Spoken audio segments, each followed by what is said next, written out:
दोस्तों मैं हूं बिस्मिल्लाह आफ्ताब आलम और आप देख रहे हैं उर्दू हिंदी नॉलेज चैनल।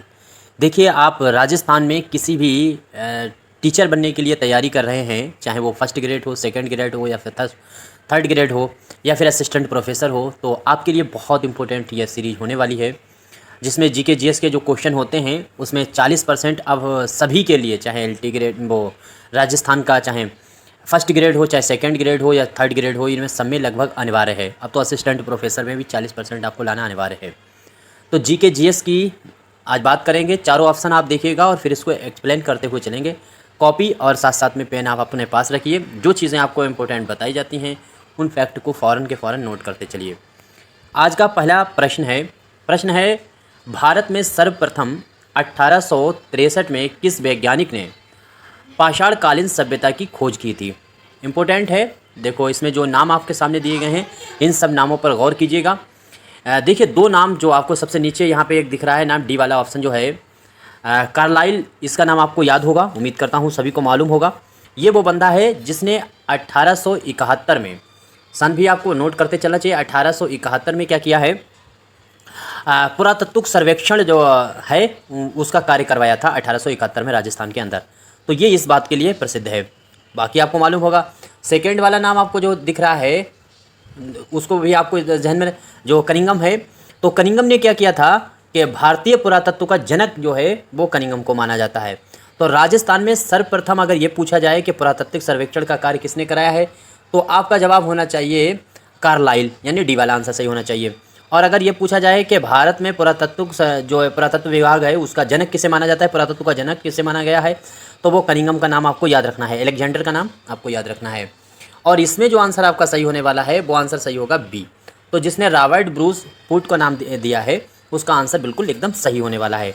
इसीलिए मैं ये कह रहा था कि आप कम से कम लिखते हुए चलिएगा। चीज़ें टेक्निकल जितनी मेरे पास सुविधाएं हैं उसके तौर पर हम आपके सामने एक्सप्लेन करने की कोशिश करेंगे। मैं स्क्रीन पे ज़्यादा नहीं लिख सकता, लिखने में ज़्यादा टाइम ख़राब होगा। अब एक चीज़ याद रखिए कि जो पाषाणकालीन है ये सभ्यताएं, अब इसमें क्या है कि भारतीय जो इतिहास है उसको तीन तरह से बांटा जाता है। एक प्रागैतिहासिक काल बांटा जाता है, इसके बाद में आधे ऐतिहासिक काल के तौर पे बांटा जाता है, फिर ऐतिहासिक काल के तौर पे बांटा जाता है। अब इसमें जो है प्रागैतिहासिक जो काल है उसमें क्या होता है, उसको भी तीन तरह से बांटा गया है। जो है प्रागैतिहासिक काल को, जैसे पाषाण काल, मध्य पाषाण काल और नव पाषाण काल। खास तौर से राजस्थान वालों को नव पाषाण काल के बारे में चीज़ें मालूम होना चाहिए। अगला प्रश्न है, प्रश्न आपके गलत होते हैं, नोट ज़रूर करिएगा। मध्य पाषाण काल जो है उसमें सभ्यता के सबसे प्राचीन साक्ष्य कहाँ से प्राप्त हुए, यानी मध्य पाषाण काल की सभ्यता जो है उसके सबसे प्राचीन साक्ष्य कहाँ से प्राप्त हुए हैं। देखिए, ये चारों जो सभ्यताएं आपके सामने दिखाई गई हैं इन चारों के बारे में आपको मालूम होना चाहिए, क्योंकि राजस्थान के सिलेबस में इन चारों को शामिल किया गया है और इनसे आपके सामने सवाल हर हाल में हर कीमत पर पूछे जाएंगे, जिसको आपको हर कीमत पर पता भी होना चाहिए। जैसे एक चीज़ आपको याद रखना, तो इसमें आपका जो आंसर, पहले आंसर पे बात करते हैं। इसमें जो आंसर सही होने वाला है, जिस बच्चे ने दिया होगा ए, उसका सही है बागोर सभ्यता। देखिए, बागोर सभ्यता क्या है कि सबसे प्राचीन सभ्यता अगर पूछा जाए अवशेष कहाँ से मिले हैं, तो बागोर सभ्यता से ही मिले हैं, सबसे प्राचीन साक्ष्य मिले हुए हैं। अच्छा, दूसरी चीज़ इसमें आपको याद रखना है, बागोर से ही नर कंकाल भी मिला है। नर कंकाल जो है वो भी मिलने के साक्ष्य जो हैं वो बागोर सभ्यता से ही मिले हैं। बागोर सभ्यता में ये चीज़ें आपको। अच्छा, आदिम संस्कृति अगर पूछा जाता है, संग्रहालय किसको कहा जाता है, तब भी बागोर सभ्यता ही होगा। तो ये तीन चार चीज़ें आपको मालूम होना चाहिए इसके बारे में। इसके बाद में अगला सवाल देखिए, सवाल है, मानव ने पहिए एवं कृषि की खोज किस काल में की है। मैंने कहा था ना, पाषाण काल, मध्य पाषाण काल और नव पाषाण काल। तो इन तीन तरह से जो है प्रागैतिहासिक काल को बांटा गया है। तो उसमें क्या है, तो जो आग है, पहिया है, कृषि है, इन सभी की खोज जो है आप समझ सकते हैं। अंदाज़ा भी इस प्रश्न का लगा सकते थे, लेकिन राजस्थान में आपको अंदाज़ा लगाने की ज़रूरत नहीं, वहाँ पर निगेटिव मार्किंग है। तो इसमें आपका आंसर जो सही होगा वो डी, जिसने दिया होगा उसका सही है, नव पाषाण काल की ये खोज है, जो हर हाल में आपको मालूम होना चाहिए।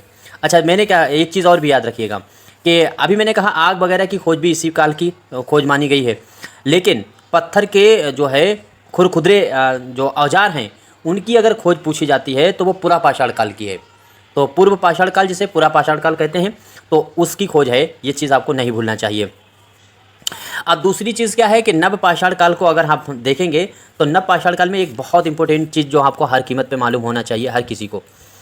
इस काल में हुआ क्या, जैसे बागोर सभ्यता है या निम्बाहेड़ा जो सभ्यता है या मंडाफिया सभ्यता है, ये सारी सभ्यताओं का जो साक्ष्य मिलता है वो सभी साक्ष्य जो है वो नव पाषाण काल से ही मिलते हैं, क्योंकि मानव ने सबसे ज़्यादा डेवलपमेंट इसी में किया है।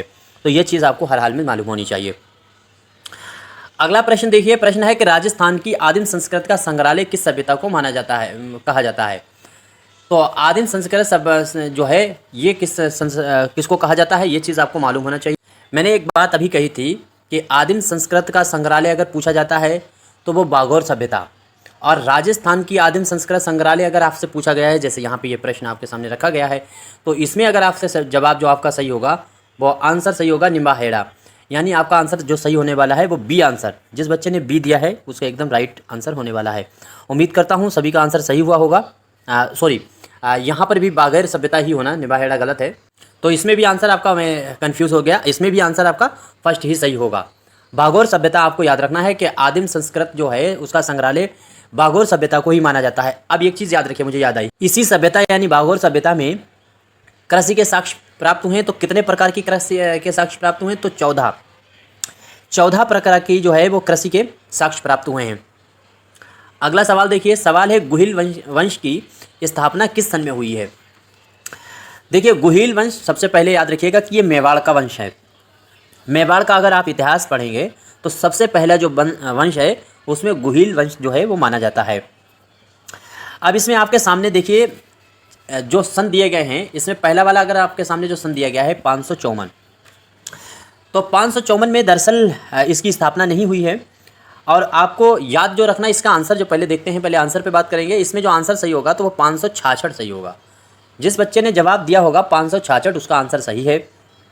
गुहिल वंश जो है, जो मेवाड़ का वंश है, इसकी स्थापना 566 में हुई है। दूसरी चीज़ याद रखिएगा कि ये जो वंश है गुहिल, इस वंश के संस्थापक जो होते थे उसको आदिम पुरुष कहा जाता था।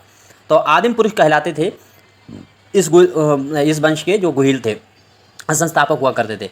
दूसरी चीज़, मेवाड़ का जो गुहिल वंश है वो राजस्थान का ही नहीं, ये पूरी दुनिया का सबसे प्राचीनतम राजवंशों में से एक वंश है। एक चीज़ याद रखिएगा, ये पूरी दुनिया, राजस्थान का ही नहीं बल्कि मेवाड़ के ही के साथ साथ ये पूरी दुनिया का सबसे प्राचीन अगर राजवंश पूछा जाए तो वो गुहिल है।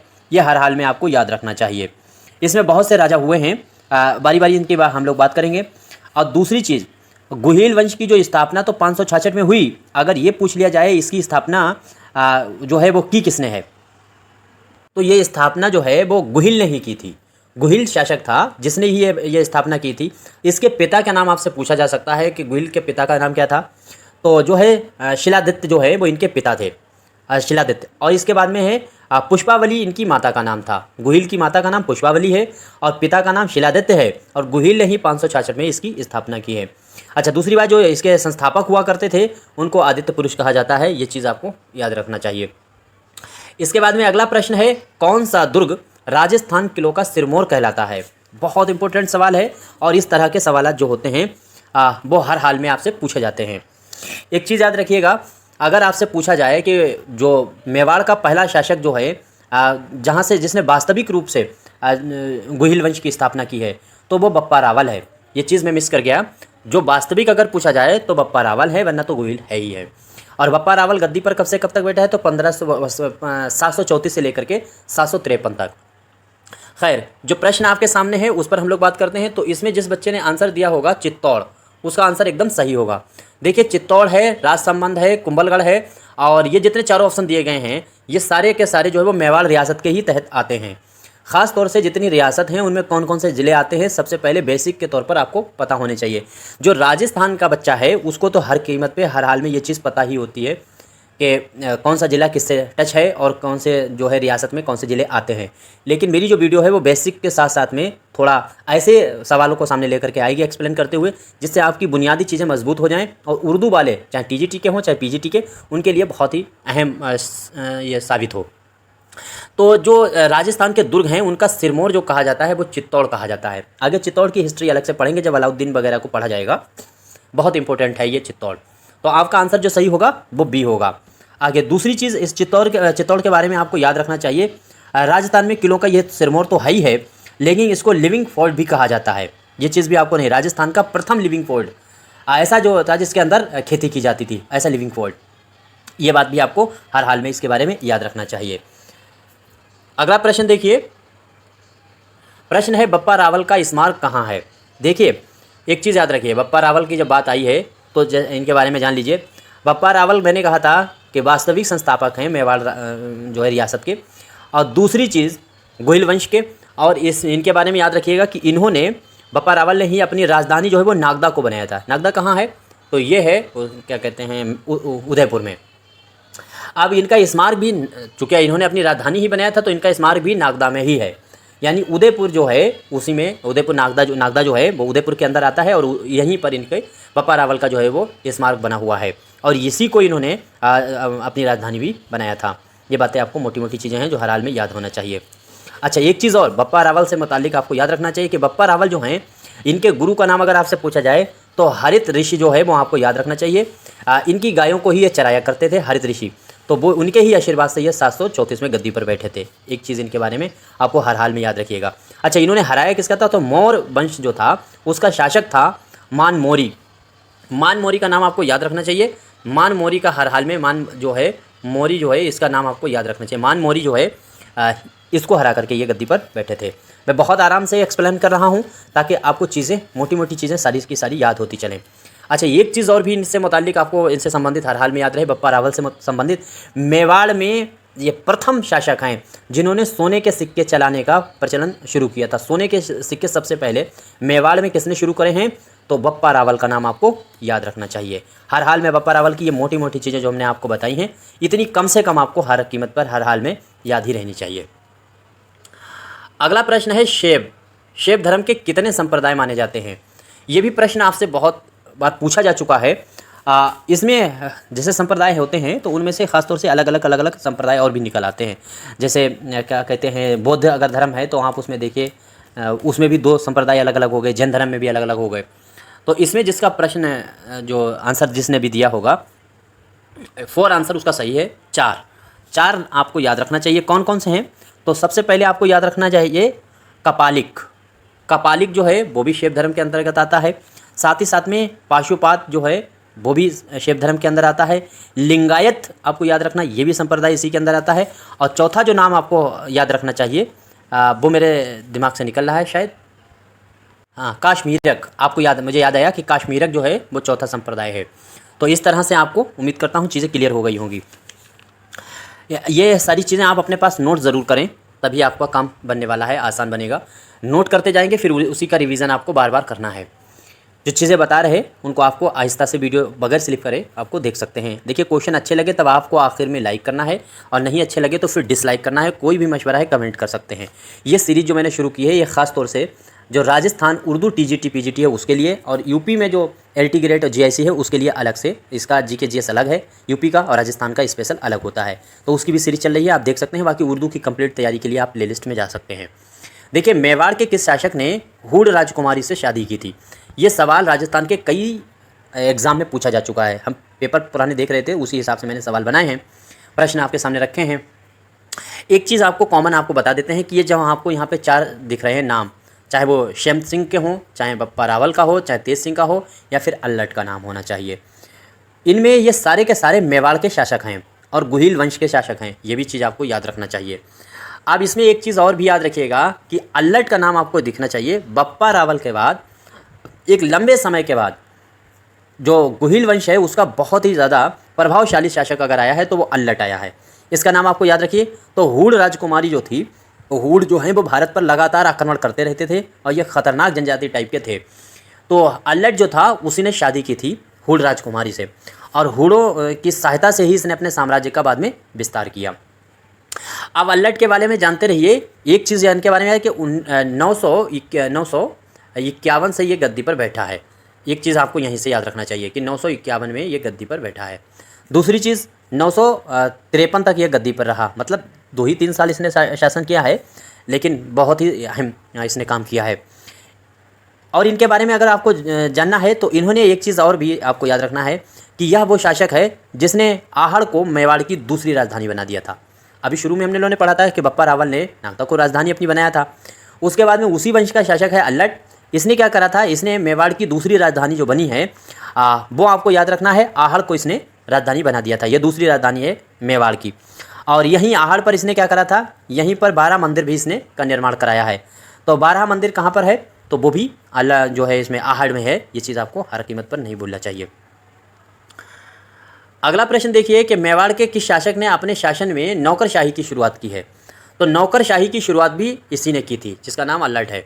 यानी ये शासक ऐसा था जिसके 4-5 फैक्ट आपको याद रहे। हर शासक के बारे में 4-5 चीज़ें आपको याद रहे तो उतने में आपका बहुत आसानी से काम चल सकता है। इसके बाद जो शासक आया था अल्लट के बाद, वो भी आपको रण सिंह जो है वो इसके बाद में आया है। और रण सिंह का शासन जो है वो 1158 तक रहा। ये बीच बीच के और भी शासक रहे लेकिन वो खास नहीं है, जिनसे सवाल बनते हैं सिर्फ वही अहम है। अगला प्रश्न देखो, मध्यकालीन मेवाड़ का स्वर्णकाल किस शासक का काल कहा जाता है। जैसे मुग़ल दौर जो था उसमें स्वर्णकाल किसका शासन कहा जाता है, या मौर्य में किसका कहा जाता है। कभी कभी आपसे पूछ जाता है कि जो है वो ये बनाए गए थे दुर्ग, तो उसमें दुर्ग में स्वर्णकाल किसका शासन कहा जाता है। इस तरह के प्रश्न आपको खूब अच्छे से तैयार होने चाहिए। तो मध्यकालीन मेवाड़ का स्वर्णकाल किस जो है शासन के काल को कहा जाता है, तो उस शासक का नाम बताना है जो मध्यकालीन मेवाड़ का शासक था, और साथ ही साथ में इसी का शासन को स्वर्णकाल के नाम से जाना गया। उम्मीद करता हूँ सभी का आंसर सही होना चाहिए। और इसमें देखिए, इसमें जिस बच्चे ने जवाब दिया होगा, इसमें फर्स्ट वाला आंसर जिसने दिया होगा उसका सही है। जैत्र सिंह का नाम आपको याद रखना है। देखिए जैत्र सिंह 1213 में गद्दी पे बैठा था, यानी 12 और 13, ये 1213 में गद्दी पे बैठा और 1260 तक गद्दी पे रहा। अच्छा खासा शासन किया है इसने, लगभग 47 साल शासन किया है छत्र सिंह ने। और इसके बाप का नाम कुमार सिंह था, ये कुमार सिंह का पुत्र था।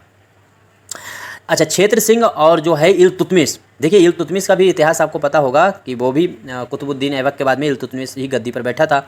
और 1900 जो है क्या कहते हैं, सॉरी 1236 तक ये गद्दी पर रहा इल्तुतमिश दिल्ली की गद्दी पर। 36 में रज़िया बैठ गई। तो शासन दिल्ली से आक्रमण हो रहे थे अपने क्षेत्र को बढ़ाने के लिए, तो इस तरह से दिल्ली के भी शासकों को पूछ लेते हैं जिन्होंने आक्रमण राजस्थान पे किए हों ख़ासतौर से। तो क्षेत्र सिंह और इल्तुतमिश के मध्य जो है वो भूताला का युद्ध हुआ है। भूताला का युद्ध, भूताला कहाँ है, तो चित्तौड़ में है। तो भूताला का युद्ध किसके किसके बीच हुआ है, तो वो इल्तुतमिश के बीच हुआ है और साथ ही साथ में क्षेत्र सिंह के बीच हुआ है। यह हर कीमत पे आपको याद होना चाहिए।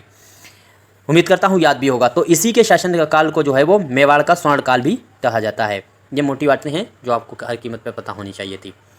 इसके बाद में अगला प्रश्न देखिए, अगला है गोरा और बादल नामक के महायोद्धा किसकी सेना में थे। इसी तरह का एक सवाल पूछा जाता है। देखिए जो महारानी पद्मनी जिनको कहते हैं, तो वो पद्मनी जो थी वो किसकी लड़की थी, ये चीज़ आपको मालूम होना चाहिए। उसके किसकी पुत्री थी, तो गंधर्व सेन की वो पुत्री थी, ये चीज़ आपको याद रहे। सिंगलदीप के राजा हैं गंधर्व सिंह, उनकी पुत्री थी। अब इनके जो है चाचा और भाई, चाचा का नाम गोरा था और भाई का नाम बादल था। कब ये कई बार सवाल बनाया है कि इनका रिलेशन पूछा जा चुका है। तो क्रमशः इनको याद ऐसे ही आप रख सकते हैं। गोरा जो हैं वो चाचा हैं और बादल जो है वो इनका भाई है। किसका, पद्मनी का। तो अब पद्मनी किसकी वाइफ थी, पद्मनी किसकी जो है वो पत्नी थी, तो रतन सिंह की पत्नी थी। ये चीज़ आपको मालूम है, अलाउद्दीन खिलजी ने इसीलिए इन पर आक्रमण किया था, इनकी साम्राज्य पे। तो रतन सिंह, अच्छा रतन सिंह गद्दी पर बैठे हैं 1299 में। 1299 में गद्दी पर बैठे और 1303 तक इन्होंने शासन किया है। और इसी तरह से 1303 में तक इन्होंने शासन किया है। 1303 में ही चित्तौड़ पर आक्रमण हुआ था। आकस्मिक आक्रमण ये अलाउद्दीन खिलजी ने किया था 1303 में ही। तो आखिर और फिर यही शासन के बाद इनका रतन सिंह का। और रतन सिंह के बारे में एक चीज़ बहुत इंपॉर्टेंट याद रखिए कि मेवाड़ में गुहिल वंश के अंतिम शासक के तौर पर रतन सिंह का नाम आपको से कई बार पूछा जा चुका है। आगे प्रश्न देखिए, निम्न में से वो कौन सा शासक है जो रावल शाखा या गुहिल वंश का अंतिम शासक है। ये तो मैंने अभी बता दिया। रावल मतलब बप्पा रावल की वजह से इसको रावल भी इस वंश को कहा जाता है, या फिर गुहिल तो पहला ही शासक है। तो ये दोनों नाम आपको याद रखना चाहिए। अब इसमें रतन सिंह का नाम आपको याद ही है कि अभी मैंने एक्सप्लेन में ये बात कह दी कि रतन सिंह ही आखिरी शासक है इस वंश का, तो याद रखिएगा।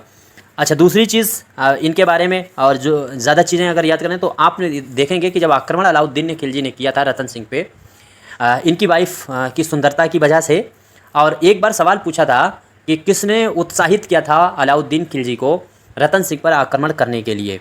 तो राघव चेतन का नाम आपको याद रखना है। ये संगीत सिखाते थे, रतन सिंह के गुरु थे, और बाद में ये रतन सिंह की वाइफ की सुंदरता पर ये भी फिदा थे, और इसी से नाराज़ होकर के रतन सिंह ने इनको निकाला और ये जा कर के अलाउद्दीन से मिल गए और अलाउद्दीन ने ही आक्रमण कर दिया।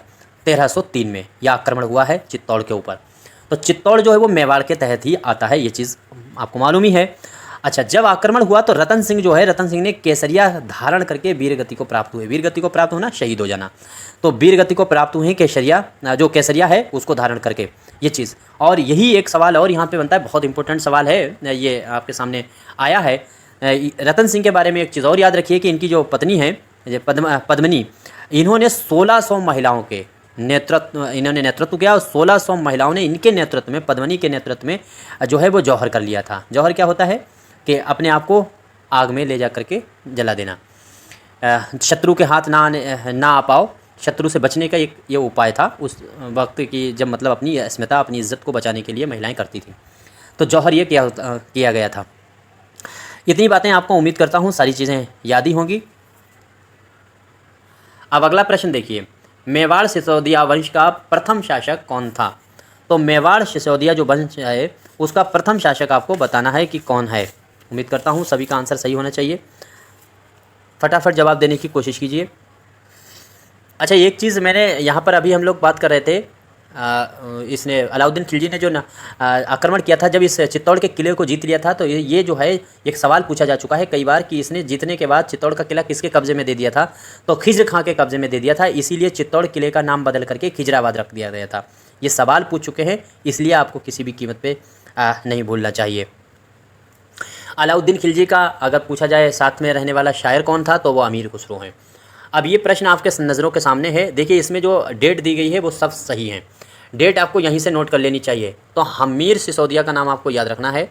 हमीर सिसोदिया जो हैं, आंसर आपका सही होगा बी। हमीर सिसोदिया 1326 से 1364 तक ये गद्दी पर रहे, और हमीर सिसोदिया ही मेवाड़ वंश की मेवाड़ में जो वंश था सिसोदिया वंश, उसका प्रथम शासक माना जाता है। तो प्रथम शासक हमीर सिसोदिया। हमीर नाम से कई शासक आपके सामने आएंगे, लेकिन आपको हर हाल में याद रखना चाहिए। तो मेवाड़ की सिसोदिया वंश का यही संस्थापक हैं। इसके बाद में अगला आगे देखिए, इनके बारे में अगर और चीज़ें देखना चाहें तो 1326 से 1364 तक ये गद्दी पर रहे। दूसरी चीज़ हमीर के बारे में याद रखिएगा कि सिंगोली आपको याद रखना है। सिंगोली का युद्ध इन्होंने लड़ा है। किसके किसके बीच युद्ध हुआ है, तो मोहम्मद बिन तुगलक के बीच हुआ है, और इनके बीच में हुआ था सिंगोली का युद्ध। साथ ही साथ में इनके बारे में याद रखने कि इनकी जो जितनी जानकारी है वो हमीर मद मर्दन जो किताब है किसकी लिखी हुई है, जय सिंह सूरी की। जय सिंह सूरी की एक किताब है हमीर मद मर्दन, ये आपको नाम हर हाल में याद रखना है। मैं आहिस्ता से इसलिए बताता हूँ ताकि आप नोट कर पाएँ। इसमें सारी जानकारी सिसोदिया वंश और हमीर की मिलती है, यह हर हाल में आपको मालूम होना चाहिए। दूसरी चीज़ है सिसोदिया वंश में ये जो हमीर है, ये पहला शासक होने के साथ साथ इसको एक उपाधि भी मिली हुई है, वो आपको नहीं भूलना चाहिए। वीर राजा की उपाधि अगर पूछा जाए तो हमीर सिसोदिया को मिली है। अब ये प्रश्न आपके सामने है, इसका तो मैंने अभी एक्सप्लेन में बता ही दिया है कि सिंगोली का जो युद्ध है वो किन राजाओं के बीच में हुआ है। तो ये आपका आंसर जिसने फर्स्ट दिया होगा उसका एकदम सही है कि हमीर और मोहम्मद बिन तुगलक के बीच में हुआ है।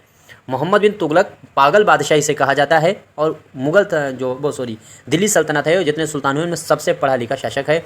और जिस तरह से मालवा के शासकों में प्रतिहंता आए हैं, उसी तरह से दिल्ली सल्तनत में पहला प्रतिहंता है अपने पिता को मारकर गद्दी पर बैठने वाला मोहम्मद बिन तुगलक था। गयासुद्दीन तुगलक को इसने मारा था। इसके बाद में अगला प्रश्न है, मेवाड़ के किस शासक के समय जवाहर में चांदी की खान मिली थी। ये सवाल कई बार पूछा जा चुका है और किसी का भी ये प्रश्न गलत नहीं होना चाहिए। हर हाल में हर कीमत पर यह आपको याद ही होना चाहिए।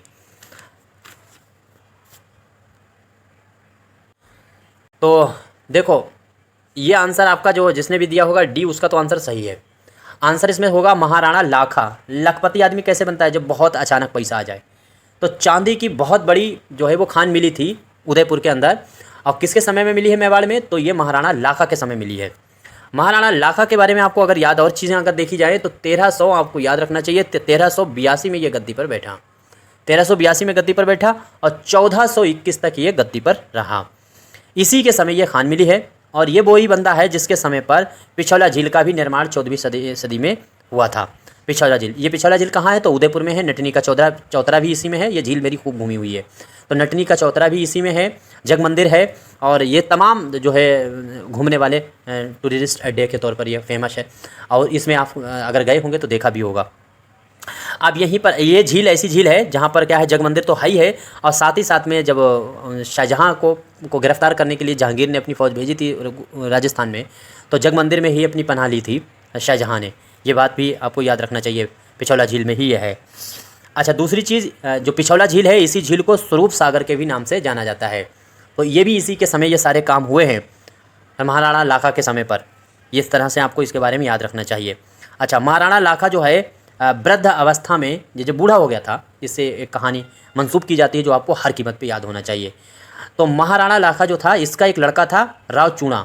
राव चूड़ा जो है वो महाराणा लाखा का लड़का है और ये इनकी जो पत्नी थी उसी से पहले जो पत्नी होगी उसी से लड़का हुआ है। दिवंग पत्नी थी ये, जिसका लड़का हुआ था राव चूड़ा। तो राव चूड़ा किसका लड़का है तो महाराणा लाखा का।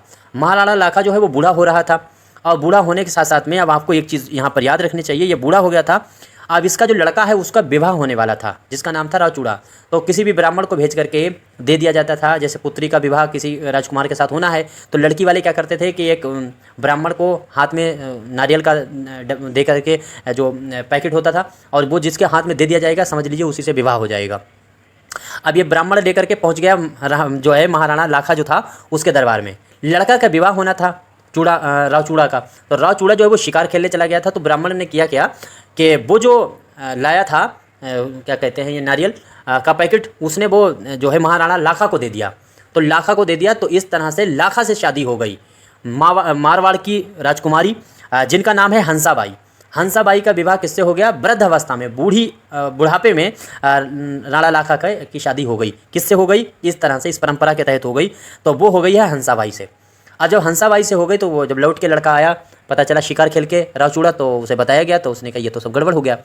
तो आगे चल करके हमेशा के लिए राणा लाखा के दरबार में ही राव चूड़ा ने क्या करा, उनके लड़के ने, कि हमेशा चूँकि वो जिससे उसकी शादी होनी थी उसकी शादी उससे ना हो करके उसके पिता से हो गई उस लड़की की, तो इसने हमेशा के लिए कवारे रहने की कसम खाई थी, सन्यासी रहने की। ये कहानी आपको याद रखना चाहिए। तो इसमें आपका आंसर जो सही हुआ होगा वो डी आंसर सही है। अब अगला प्रश्न है कि मेवाड़ का भीष्म पितामह किसे कहा जाता है। तो जिसकी बात मैंने अभी कही थी, यानी राव चूड़ा का नाम आपको याद रखना है। कहाँ चला गया, बी आंसर आपका सही होगा, राव चूड़ा। क्योंकि इसकी जिससे शादी होने की थी उसकी शादी नहीं हो पाई, तो इसने कसम खाई थी कि अब ये कभी शादी नहीं करेगा, इसीलिए इसको मेवाड़ का भीष्म पितामह कहा जाता है। भीष्म पितामह ने जैसे शादी ना करने की प्रण लिया था, वैसे ही राव चूड़ा ने भी प्रण ले लिया था। अच्छा, एक कन्फ्यूज़न आपको बनी रह सकती है, वो क्लियर कर लीजिए हर कीमत पे। देखिए, अगर महाराणा लाखा जो है इसका पुत्र, मैं बार बार कह रहा हूँ, वो है राव चूड़ा, जिससे शादी होने की थी हंसाबाई की, लेकिन शादी इसके पिता से हो गई वो परंपरा के तहत। अच्छा, ये हंसा जो थी, इसके अगर आपसे पूछा जाए ये इसके फादर का नाम यानी इसके पिता का नाम, तो राजा चूंडा था। यानी चूड़ा और चुंडा में गड़बड़ मत कर देना। तो राजा चूंडा जो अगर पूछा जाए, तो चूंडा अगर पूछा जाए तो वो हंसाबाई का पिता है और साथ ही साथ में जो है हंसाबाई है उसकी शादी लाखा से हो गई। तो इस तरह से वो लाखा का जो है ससुर हो गया। कौन, राव चूंडा। और लाखा का लड़के का नाम राव चूड़ा है, जो आपको यहाँ दिख रहा है कि राव चूड़ा। ये चीज़ कन्फ्यूज़न आपके दिमाग में बिल्कुल नहीं बननी चाहिए। बस यहीं तक प्रश्नों पर बात करते हैं। यहाँ तक कोई प्रश्न अगर गलत हुआ हो तो ज़रूर बताइएगा, और क्वेश्चन अच्छे लगे हों तो उसको लाइक कर सकते हैं और शेयर ज़्यादा से ज़्यादा कीजिए, स्टेटस लगा सकते हैं, ताकि उर्दू की जो ये समस्या उर्दू वालों के सामने रहती है कि 40%, 30%, 35% कैसे लाया जाए राजस्थान जी के जीएस में, ये बहुत आसानी से हो सकता है, बहुत टफ नहीं होता है। आप अगर खूब अच्छे से नोट्स बना रहे हैं तो ये काम हो जाएगा। बाकी उर्दू की तैयारी कराने के लिए मेरी किताब जो है वो दिख रही है स्क्रीन पर, इसको ले सकते हैं आप।